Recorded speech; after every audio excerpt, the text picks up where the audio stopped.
Hello Internet. Today we finally got the biggest GPU of all time that came in for repair. I'm not sure what's wrong with it. Let me go and check the note really quick. And the note says no video. Okay, so when you get a card like this that has no backplate, the number one thing that you do is you start looking at the back and try to find any knocked off components, because since it has no backplate, oftentimes components break. And I haven't even looked for too long. I don't know if you can see this, but there's a very clear line across this resistor. I don't know what that is. It could be a scratch, just like this line here. So it might just be a scratch. We'll get back to this resistor if we need to. So let's continue on browsing. But that alone is already a sign of a potential physical damage. This looks like factory flux. Nothing to see here. Right there, there's this resistor here. Looks like it had been shaved a little bit on the top. Kind of interesting how none of the capacitors were affected that are sitting higher, but the resistor was. Very strange. But regardless, we're going to continue on looking. Alright, I don't think I see anything in here that I wanted to see. Okay, let's check for some resistances here. Make sure that it's not shorted before repowering it on. So 12 volts good, 3.3 good. I guess we can measure the memory on one of these capacitors. The memory reads good. I don't think I have access to PEX, so let's check slot. No short. Okay.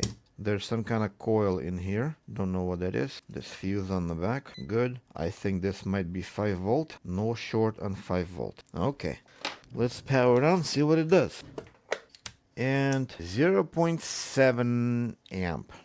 Very interesting. Let's see, what does that mean? I have no idea how much power this thing's supposed to pull. So we're just gonna go and see if we can get any kind of measurements of voltages and just some weird places. So we do have memory. That's good. And let's see if we have core 9. We have core, I think. This here is probably 5. This here, yeah, that's 1.2.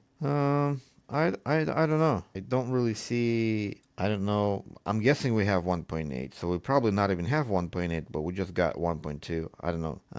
But what was that noise? Never mind. All right, so who cares? Let's boot this thing and see if it posts. Because right now I can't really tell whether or not I have all the voltages. If not, then we're gonna take it apart, figure out what's missing. So, or maybe it will not post but be detected. This one's got 2 HDMIs. Very interesting. One screw is missing. So somebody had been in there before, and there may be knocked off components on the back, on the inside of the board, I think. Who knows? And the GPU is posting right away. So I'm gonna go ahead and install drivers, see if it works or not, and we'll take it from there. Okay, driver installed, GPU initialized, resolution changed, everything seems to be good. Let's fire up GPU Z and some kind of a light load to see how it affects our temperatures and other things. Looks like 0 TDP. It's interesting. That might be a driver issue though. We'll still run. Yeah, it's probably a driver thing. So we have the clock maxing out. Let's see if we can run Furmark. And the other issue is we're running it in PCI Express 1. So we're running it through the riser, and we're doing 150 some plus on the Furmark. So everything works perfectly fine. The only exception is TDP is reporting incorrectly, so that's most likely due to driver capability problem, or I don't know if this particular card may not even. The power monitoring chip, though it technically should. Kind of makes me wonder what this guy here is. Let's have a look. This is interesting. This is one of those cards. No, I don't think this is the one. This is some kind of a buck converter. This is one of those cards that people think that don't work, and they send them over to me, and I tell them, hey, it works perfectly fine, and they get mad. Can you believe it?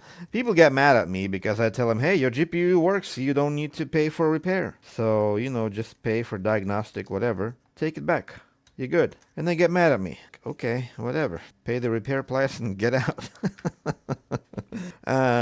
Such is the case with recently received two 1080 Ti's. The guy sent me two 1080 Ti's and a 3060. So I got the 3060 fixed. It was just overheat. But the 1080 Ti's worked perfectly fine. And so, well, yeah. I'm glad I opened this because we're missing pads on memory. Obviously, we're gonna have to do those. And look at that tiny core. So this was never a case of not showing anything. This was more of a I'm crashed, probably because of overheating on memory, most likely, because half the chips were not cooled whatsoever. And where is that one? That's a memory driver MOSFETs. What's behind the MOSFET? Yeah, so two MOSFETs, three MOSFETs. Who cares? So yeah, where's the power monitoring? It's not it. This thing doesn't have a power monitoring. That's why it's reporting 0 TD. But everything else works fine, so we're okay.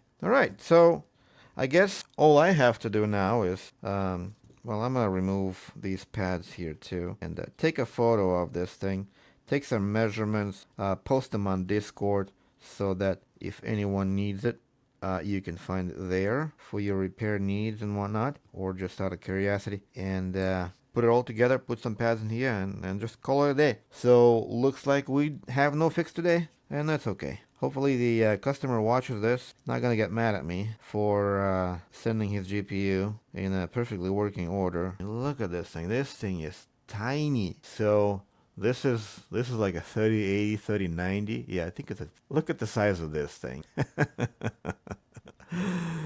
So 4060, 3090. Newer better? Huh? What do you think? Do you think newer is better? I don't think newer is better. I think newer is just cheaper. So it is. Either way, we're done here. Thanks for watching. Hopefully this was entertaining.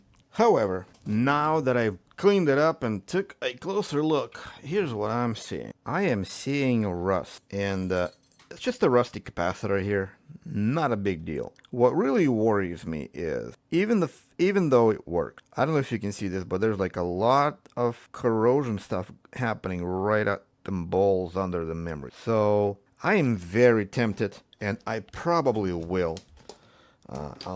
Will be a good boy and just go ahead and reball this one chip. So, but all of a sudden this turned into a repair, because I cannot leave this as is, send it back to the customer, and then him developing a problem, a while after, because that corrosion isn't going away, and once things start getting hot, it's only gonna get worse. So, and then it'll probably eventually fail. So unfortunately for the customer, I'm gonna have to fix this, even though it is seemingly in a working order. So it originally came with does not post, but it does post. And I found a memory chip that I just cannot leave it. So because if it fails, customer's gonna come back to me and say, hey, do the warranty thing, whatever, and I'll be sitting there scratching my head. Should have reballed that chip to begin with, would have saved customer shipping costs, and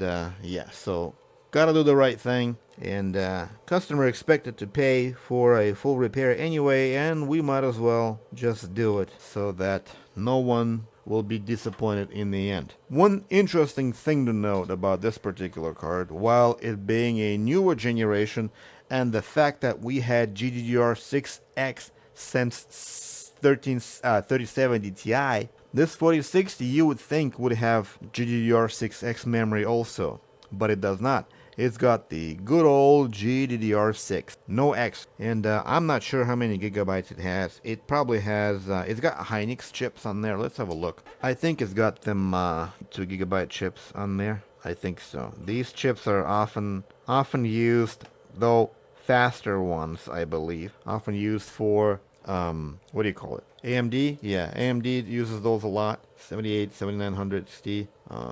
Not so common on NVIDIA, but this isn't common by any stretch of imagination, so it all makes perfect sense.